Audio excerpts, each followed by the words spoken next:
Chapter 40 of The Tenant of Wildfell Hall by Anne Brontë.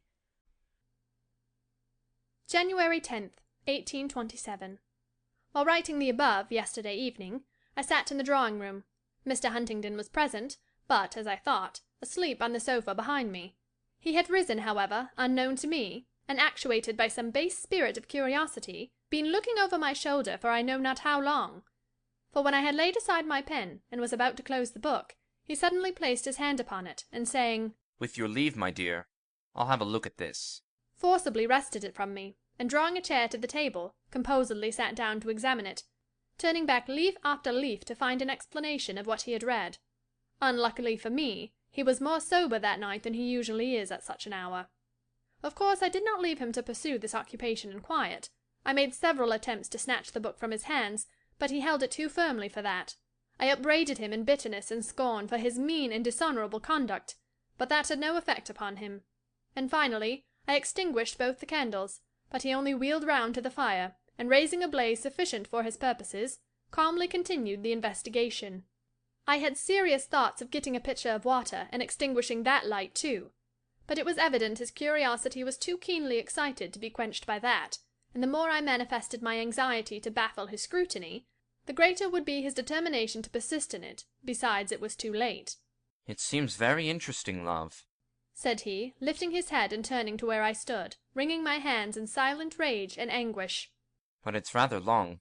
I'll look at it some other time. And meanwhile I'll trouble you for your keys, my dear." "What keys?"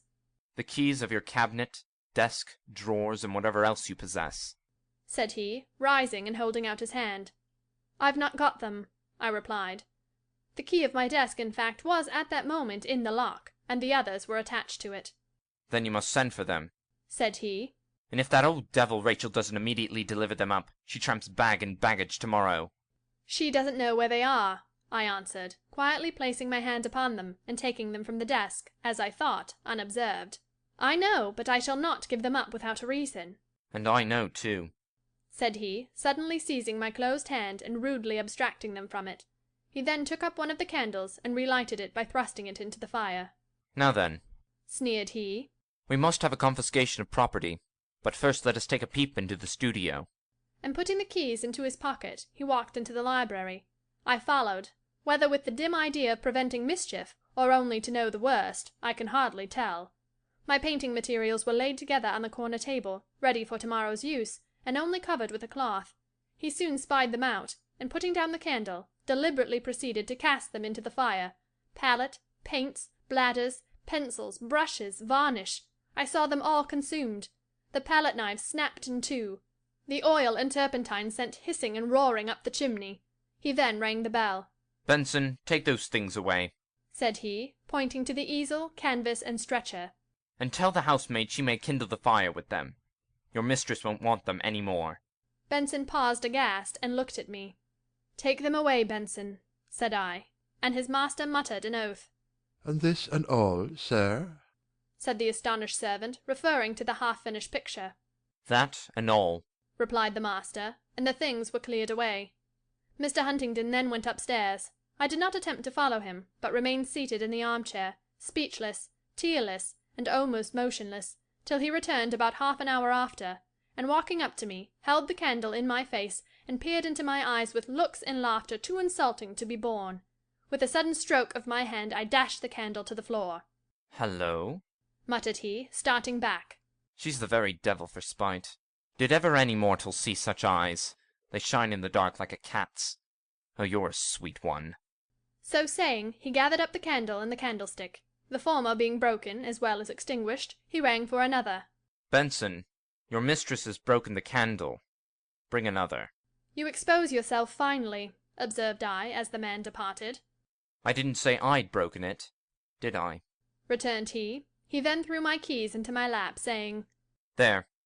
You'll find nothing gone but your money and the jewels and a few little trifles I thought it advisable to take into my own possession, lest your mercantile spirit should be tempted to turn them into gold. I've left you a few sovereigns in your purse, which I expect to last you through the month. At all events, when you want more, you will be so good as to give me an account of how that's spent. I shall put you upon a small monthly allowance, in future, for your own private expenses, and you needn't trouble yourself any more about my concerns. I shall look out for a steward, my dear. I won't expose you to the temptation. And as for the household matters, Mrs. Greaves must be very particular in keeping her accounts. We must go upon an entirely new plan." What great discovery have you made now, Mr. Huntingdon? Have I attempted to defraud you? "Not in money matters, exactly, it seems. But it's best to keep out of the way of temptation." Here Benson entered with the candles, and there followed a brief interval of silence, I sitting still in my chair, and he standing with his back to the fire, silently triumphing in my despair. "And so," said he at length, "you thought to disgrace me, did you, by running away and turning artist and supporting yourself by the labour of your hands, forsooth? And you thought to rob me of my son, too, and bring him up to be a dirty Yankee tradesman or a low beggarly painter?" Yes, to obviate his becoming such a gentleman as his father. "It's well you couldn't keep your own secret, ha! It's well these women must be blabbing. If they haven't a friend to talk to, they must whisper their secrets to the fishes, or write them on the sand, or something. And it's well, too, I wasn't over full tonight, now I think of it, or I might have snoozed away and never dreamt of looking what my sweet lady was about. Or I might have lacked the sense or the power to carry my point like a man, as I have done." Leaving him to his self-congratulations, I rose to secure my manuscript, for I now remembered it had been left upon the drawing-room table, and I determined, if possible, to save myself the humiliation of seeing it in his hands again. I could not bear the idea of his amusing himself over my secret thoughts and recollections, though, to be sure, he would find little good of himself therein indited, except in the former part. And oh, I would sooner burn it all than he should read what I had written, when I was such a fool as to love him. "And by the by," cried he, as I was leaving the room, "you'd better tell that damned old sneak of a nurse to keep out of my way for a day or two. I'd pay her wages and send her packing tomorrow, but I know she'd do more mischief out of the house than in it." And as I departed, he went on cursing and abusing my faithful friend and servant, with epithets I will not defile this paper with repeating. I went to her as soon as I had put away my book, and told her how our project was defeated. She was as much distressed and horrified as I was, and more so than I was that night, for I was partly stunned by the blow, and partly excited and supported against it by the bitterness of my wrath. But in the morning, when I woke without that cheering hope that had been my secret comfort and support so long, and all this day, when I have wandered about restless and objectless, shunning my husband, shrinking even from my child, knowing that I am unfit to be his teacher or companion, hoping nothing for his future life, and fervently wishing he had never been born, I felt the full extent of my calamity, and I feel it now. I know that day after day such feelings will return upon me. I am a slave, a prisoner, but that is nothing. If it were myself alone I would not complain, but I am forbidden to rescue my son from ruin, and what was once my only consolation is become the crowning source of my despair. Have I no faith in God?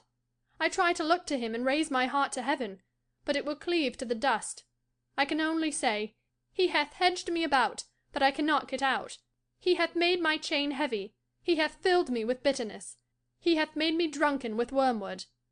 I forget to add, but though he cause grief, yet will he have compassion according to the multitude of his mercies. For he doth not afflict willingly, nor grieve the children of men. I ought to think of this, and if there be nothing but sorrow for me in this world, what is the longest life of misery to a whole eternity of peace? And for my little Arthur, has he no friend but me? Who was it said, "It is not the will of your Father which is in heaven that one of these little ones should perish"? End of Chapter 40.